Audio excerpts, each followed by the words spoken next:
السلام عليكم kusoo dhawow video kale oo aad u xiiso badan oo ku saabsan Mareykan visa hore ayaan ugu soo hadlay maantana waxaan ka hadlayaa visooyinkii mid kamid ah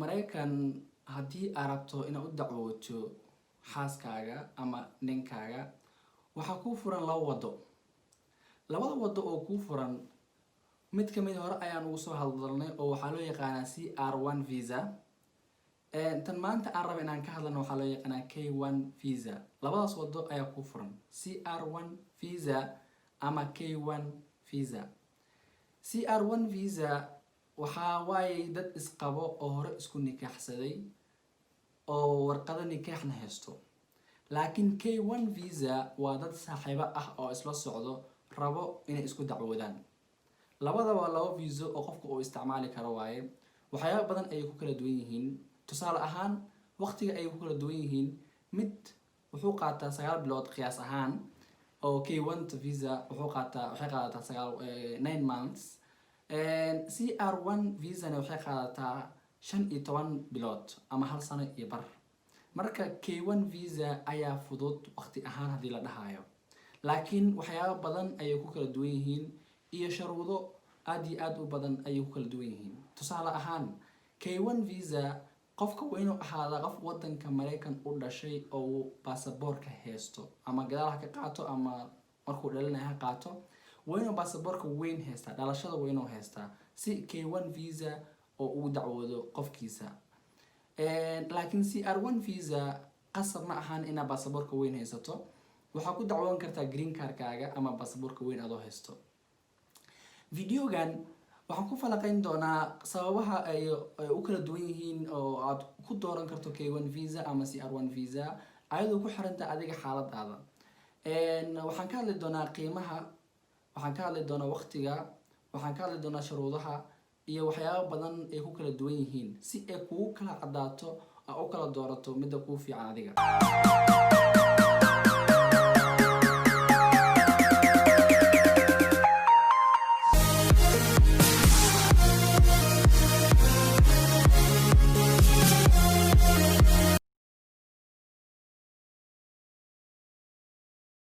maadaama aan horay uga soo hadalnay CR1 visa wax badan kama sheegi doono waxaan kaliya ka hadli doonaa hadda K1 visa CR1 visa haddii aad hore usoo daawatay macluumaad badan ayaa ka haysataa haddii aadan hore usoo daawan shaashada ayaan soo saari doonaa dhammaadka videogan waad daawan kartaa marka kan dhamaysato kadib insha Allah marka shuruudaha maxay tahay oo K1 visa looga baahan yahay qofka rabo inuu ku dacwoodo kow hore sidaan usoo sheegnay waa inuu ahaadaa qof wadanka u dhashay qof dhalasho haysto qof baasaboor haysto two qofka dacwoonayo waa inuu ogolaadaa inuu 9 maalmood gudaheeda ay ku nikaaxsan karaan nikaax waa inay ku sameeyaan 9 maalmood gudaheeda markay Mareykan tagaan haddii 9 maalmood gudaheeda aad aroos ku samaysan weysaan oo nikaax ku diiwaan geli weysaan qofkaas waa uu soo laabanayaa number 3 labada qof waa inay kulmaan oo ay is arkeen waji ka waji ay cadeyn karaan inay kulmeen sawiro iyo wax lamid ay ku cadeyn karaan oo hal wadan ay isugu imaadeen number 4 waa inay diyaar u ahaadaan get engaged waxa la dhahayo oo ay ku heshiiyeen inay is nikaaxsadaan niyad ahaanna waa inay diyaar u ahaadaan oo ana cadeyn karto in haddii Mareykan aad is nikaaxsan kartaan number 5 وين هذا نات سينجل أنا نكاح أنا هذا سمين أو نكاح هذا أنكو جرين معناها هدي أد نين لهذا هاي وما دعوان كرتد نين كله هدي أد حاس لهذا هني حاس كله وما دعوان كرتد كو وين أهتا سينجل number 5 وين عدين كرتا حرير كينا وحوها سؤال أهان إنا واتساب كي أكو شيء كيسن كرتان أو كو شيء كيسن جرتين أما فيسبوك عدين أون إني واحد إذا كده حيان inaad soo bandhigi karto number 6 qofka wayno hada qof shaqeysto oo income fiican soo galo lacag fiican haysto taas waa shuruudo hore xataa ku soo sheegnay qasab waa income requirements inaad ka soo baxdo number 7 waxa way inuu dambi la'aan ahaada qofka haduu dambi wadanka galay K1 visa kuma dacwoon karo dambigaasna labada dhinac ayay ka imaadaa qofka loo dacwoonayo iyo qofka dacwoonaya labadaba wayna ahaadaan dambi la'aan And last one, number 8 waa medicals. waa inuu qofka caafimaad qabaa, qofka loo dacwoonayo waa inuu nadiif ahaadaa. haddii aad caafimaad aado, caafimaadka waa inuu nadiif ahaa. haddaba processka oo K1 visa maxay tahay?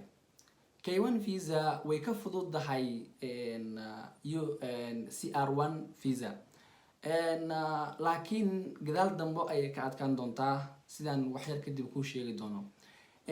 K1 visa processkeeda iyo CR1 visa meelo badan ayay isaga mid yihiin. kow, waxaa kasoo bilaabaysa dacwadaada USCIS. USCIS petitionkaaga markay soo approve gareyso waxay usoo gudbinaysaa NVC-da. NVC-dana ayada markay warqadahaagii waxaaga dhan isku soo aadiso waxaa lagu soo gudbinayaa safaaradda wadanka qofkaas loo dacwoonayo uu joogo. safaaraddaas ayaana go-aan ka qaadanayso in ay visa ku siiso ama ay ku diido. markii viisaha lagu siiyo Mareykan ayaa tagaysaa. Mareykan markaa tagto, sida CR1 visa aan usoo sheegnay, hore shaqo kama bilaabaysid, noloshaada hore kama bilaabanayso. markaas ayay shaqo kow ku noqon ay ku bilaabanaysaa. Number 1, waxaa sameynaysaa nikaax, in arooskii sameyso oo isdiiwaan geliso, because ninkan kuu dacwoonayo ama naagtan kuu dacwoonayso isma qabtaan, kaliya saaxiibo ayaad aheedeen. marka 9 maalmood gudaheeda waa qasab inaad isku diiwaan gelisaan si aad u hesho green cardkii ama deganaashihii. sababtoo ah marka hadda Mareykan tagto K1 visa adigoo isticmaalayo deganaansho ma haysatid, waxaa tahay qof dalxiisayo. 9 maalmood ayaan lagu ogolyahay wadanka inaad joogto. 9 maalmood ay dhamaato waa inaad wadanka isaga soo baxdaa. marka taas waa tan koowaad. marka arooska sameyso, arinta labaad oo laga doonayo oo laga rajeynayo waxay tahay marka arooska sameysan kadib inaad dadana ku laabato processkii meesha aad kasoo bilowday oo ahayd USCIS, oo aad soo diiwaan geliso, oo aad green card cusub xareysato, qarashaad cusub la dhiibo. qarashaadka dib aan ka sheegi doonaa. marka waa process cusub oo qaato sida la qiyaaso 6 bilood. wuu ka yaraan karaa, wuuna ka badnaan karaa, laakiin qiyaas ahaan isku celcelis 6 bil ayuu qaataa. hadda waxaan rabaa inaan kusoo bandhigo macluumaad labadooda isku barbardhigayo, K1 visa iyo CR1 visa. waxaa macquul ah inay confuse kugu noqotay oo aad ku wareertay keeba ii fiican, CR1 visa maan qaataa mase K1 visa ayaan qaataa. macluumaadkan shaashada ayaan kuu soo saari doonaa, adiga ayaana isku barbardhigi doono, waana isla aqrin doonaa. kadibna adigoo fiirinaya marxaladaada iyo priority-gaaga, waxyaabaha kuu muhiimsan aad jeceshahay, aad ka dooran doonto midda aad rabto, labadaba CR1 visa ama K1 visa. sida shaashada kaaga muuqato, time number 1, waqti ahaan waxaa CR1 visa nikaax dhacay ayaan ku qoray qaybtaas, waxay qaadanaysaa 15 bilood. K1 visa nikaax wali ma dhicin, waxay qaadanaysaa 9 bil. sida meeshan kaaga muuqato, K1 visa ayaa fudud oo qofka dhaqsi ku tagi karaa Mareykan. 9 bil xataa qasab ma ahan, marka qaar inay ka yaraato ayaa macquul ah. number 2, aroos haddii la fiiriyo dhinaca CR1 inta America aadin ka hor ayuu arooska dhacayaa. arooska waa inuu dhacaa intaadan Mareykan dacwadiisa aada xareynba. K1 visa waa in Mareykanka markaa tagto kadib aad sameyn kartaa arooska.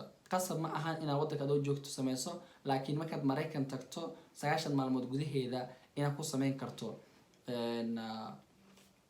aroos.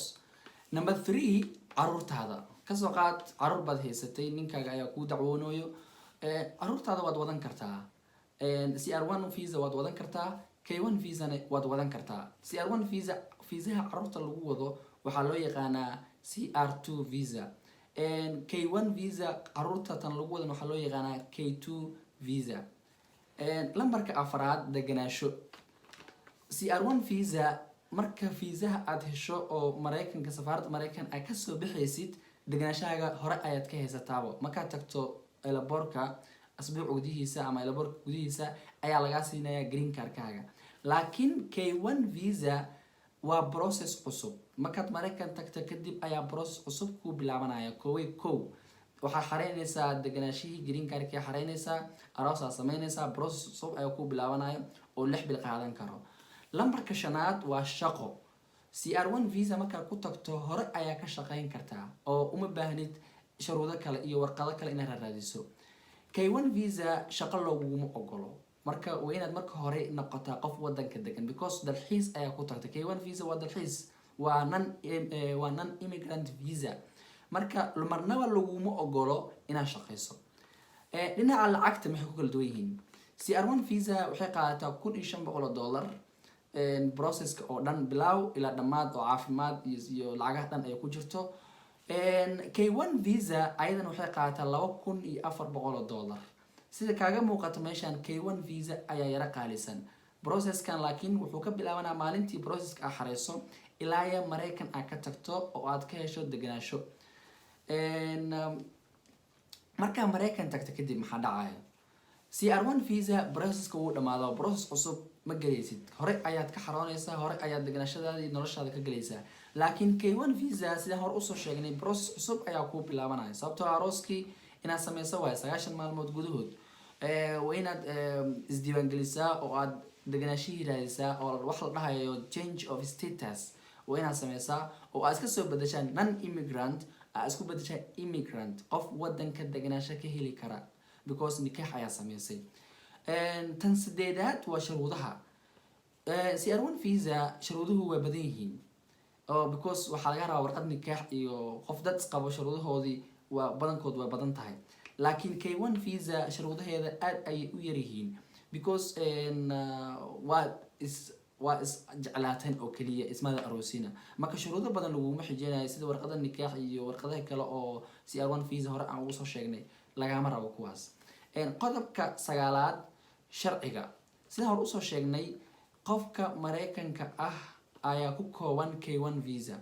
CR1 visa qof walba ayaa dacwoon karo. qofka oo haysto sharciga Mareykanka weyn ama kan yar loo yaqaano green cardka wuu dacwoon karaa CR1 visa. laakiin K1 visa waa qasab inaad haysato sharcigii weynaa. intaas ayay ku kala duwan yihiin. waxaan rajeynayaa inay ku caawin doonto oo aad confusionka ka bixi doonto oo ugu dambeyntii mid kamid aad go-aansan doonto. ugu dambeyntii visa walbo aan ka hadlo waxaan ku dhammaystiraa sababaha viisaha loo diido because waa meesha ugu muhiimsan oo laga rabo inaad ka taxadirto. sida caadiga ah viisaha waa lasoo diidi karaa waana la ogolaan karaa. haddii viisaha lasoo diido badanaa waa qaladaad anagu aan sameynay ma ahan qaladaad dadka viisahana siinayo ay sameeyeen. marka walaalkaa ka horeeya wuxuu sameeyey adiguna inaad sameyso waa qalad. marka waxaan kusoo gudbin doonaa dhowr qodob oo ku saabsan sababaha viisaha loo diido. waxaa loo yaqaanaa evidence of relationship. ma caddeyn kartid xiriirka idinka dhexeeyo. arawaas qabnaa baa tiri ama saaxiib baan ahaa tiri. maxaa ku caddeyn kartaa? waxaa ku caddeyn kartaa warqadihii wada sheekaysiga ama sida WhatsApp oo kale, sida Facebook oo kale, sida sawiro aad isla gasheen oo kale, sida rasiidyo hotel aad ku deganeedeen oo kale, meelo dalxiis aad isla tagteen rasiidyadoodii. waxaasoo dhan inaad soo aruuriso aad dacwada ku darto aad iyo aad ayay muhiim u tahay. qodobka kale waxaa waaye income-ka waa very important. haddii aadan dhaqaalo fiican haysan qofkaaga laguma keenayo. qodobka xiga waa caafimaadka haddaa ku dhacdo. caafimaadka asigana waa shay muhiim ah.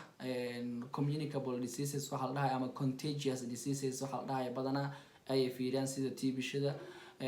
marka haddii aad caafimaadka ku dhacdo ayadana waa lagu soo diidayaa viisahaaga. qodobka xiga waa dambiile. haddii aad dambiile tahay adiga ahaaw ama qofka dacwoonayo oo Mareykanka jooga ha ahaado ayadana waa lagu soo diidayaa viisaha. qodobka kale kusii xiga waxaa waa incomplete application. application-kaaga waa inuu dhamaystirnaadaa. application-kaaga waa inuu ahaadaa warqad walbo mid wata. wayna marka hore shuruudaha iska soo xaqiijisaa aad la tashataa dadka yaqaana viisaha. inaad iska dhamaystirto warqadihii shuruudihii dhan aan hore usoo sheegnay oo videoyaasha hore aan ugu soo hadalnay kulli inaad iska diyaarisaa oo waxba aysan ka dhineen oo wax waliba extra aad ku dartaa si aanan lagugu soo laabanba. qodobka xiga waxaa waaye affidavit of support is missing. affidavit support haddii aad ka ilowdo ama si fiican aad u xarey weyso ayadan wuxuu sababaa in viisaha lasoo diido. failed interviewga waa qeyb weyn, qeyb libaax ayuu ka qaataa processka Mareykanka ama wadan walba ha ahaatee. Interviewga haddii aad ku dhacdo visa waa lagu diidi doonaa. Interviewgan waxaa ogaataa ma ahan oo kaliya markaad joogto wadanka aad ka baxayso, markaad Mareykan tagta xataa waa qasab inaad interview gasho. Marka su-aalihii aan inta ku sheegtay in xaggan ku sheegto waa muhiim. Video soo socdo ayaan kaga hadli doonaa insha Allah interviewga iyo su-aalaha la isweydiiyo. 100 iyo dhowr xabo su-aalo ah ayaan diyaariyay oo laga yaabo in lagu weydiiyo. 100kan su-aalood aan kusoo wado waa su-aalaha la isweydiiyo. Lagama yaabo in su-aal ka baxsan 100kan su-aalood lagu weydiiyo, laakiin waxaa macquul ah in ay ku weydiiyaan 5 ama 2 oo 100kan su-aal ku jirto. Marka videoga dambe la soco insha Allah haddii interviewga aad ka baqaysid. Qodobka ugu dambeeya waa fake documents. Documentiyashaada haddii ay wax ka qaldan yihiin ama fake yihiin oo original aysan ahayn, ayada taas waa dambi weyn aad gashay. Mareykanna waa lagu diidi karaa 10 sano ama 20 sano xayiraad ayaa laga saari karaa. Mareykan dhan dalxiis kuma tagi kartid, dacwo iskaga ilow. Marka qodobadan iska xaqiijiyay in aysan kugu dhicin. Dad hore ayay ku dhaceen oo aan ka soo arooriyay, dad badan oo viisooyin loo soo diido oo arkay oo imaaday ayaan intan qodob oo lagu soo diiday arkay. saas darteed ayaan kula wadaagay si adigna qaladkaas oo kugu dhicin. Waxaan rajeynayaa videogan inuu ku noqdo qeyb oo ku caawin doonto oo viisahaagii Mareykan ka caawin doonto. Waxaan rajeynayaa maalmaha kamid ah inaad ku tagi doonto Mareykan insha Allah. sida caadada ahayd fadlan ha iloowin inaad subscribe dhahdo, la sheegaray saaxiibka buufiska hayo. Mahadsanid.